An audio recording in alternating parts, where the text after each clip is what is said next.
법 논리와 법 감정 사이 이번에 네. 살펴볼 사건은요 바로 아동학대 사건입니다. 이게 전 국민의 법 감정을 끌어올렸던 네네. 사건인데 대표적이죠.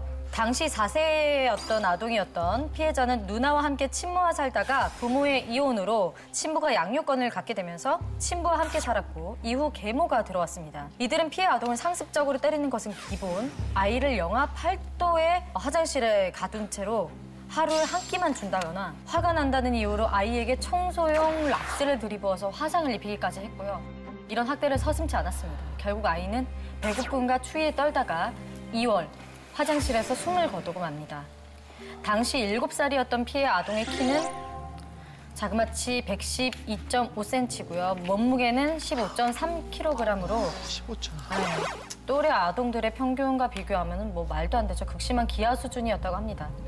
자식을 이렇게 학대하고 방치하다가 죽음을 이르게 한 친부와 계모는 과연 어떤 벌을 받았을까요?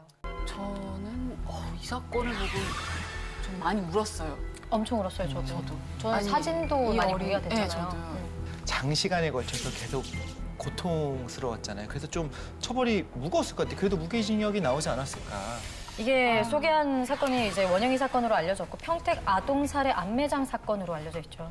재판 결과가 계모가 27년, 친부는 17년을 받았다고 합니다. 이게 말이 됩니까? 그 형량을 받고 나와도 지금 그냥 중년이에요. 중년이죠. 근데 이게 참 보면 굉장히 길잖아요. 긴 형량인데 이렇게 보면 그 가해자들이 받은 형량이 일반 국민들은 너무 적다고 생각하거든요. 한 아이가 죽었어요. 그렇잖아요. 어떻게 생각하세요? 실은 이제 1심에서 선고된 것보다는 이게 늘어난 형입니다. 늘어난 네, 거예요? 그러니까 일심은 과연 이 계모와 친부가 사실 1심에서 선고된 형량이 더 적었는데 2심에서 이제 각각 늘어났어요.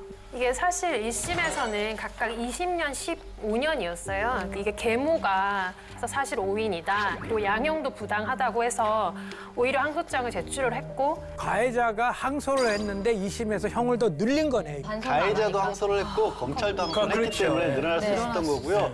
근데 문제는 그렇다 하더라도 우리가 느끼기에는 아이를 죽음에까지 이르게 방치하고 학대하고 이 전혀 반성하지 않았던 그런 행동들을 생각해 본다면 사실 저는 너무 작다고 생각하죠. 적다고 생각한다. 부모로서 해야 할 일을 하지 않는 바람에 방치하는 바람에 아이가 죽음에 이르렀다는 건데 락스를 붓고 추운 방에 그렇게 영하 8도에 네, 두고 화장실에 두고 먹을 것도 주지 않았다. 이게 아무것도 하지 않았다고 봐야 될까요? 뭐 법적인 의미에서 왜 했는지는 알고 있습니다만 이렇게 판결이 나오는 것도 사실은 감정에는 맞지 않을 거예요. 이거 친부면 옆에서 말려야죠. 방치한 맞아요. 거 아닙니까? 더 세야 된 거 아니에요? 원래는 사실은 신데렐라 사건을 생각해 보면 맞죠. 네. 계모는 이 신데렐라 정말 구박하지만 아버지는 방치한 방치했어요. 거거든요. 네. 그러니까 저는 사실은 지금 말씀하신 것처럼 정말로 친부모를 더 심하게 더 처벌하는 게 맞다고 보는데 아니 원영이가 93년 100세 시대 93년을 더 살 수 있는데 저는 93년 이상을 때려야 된다고 봐요.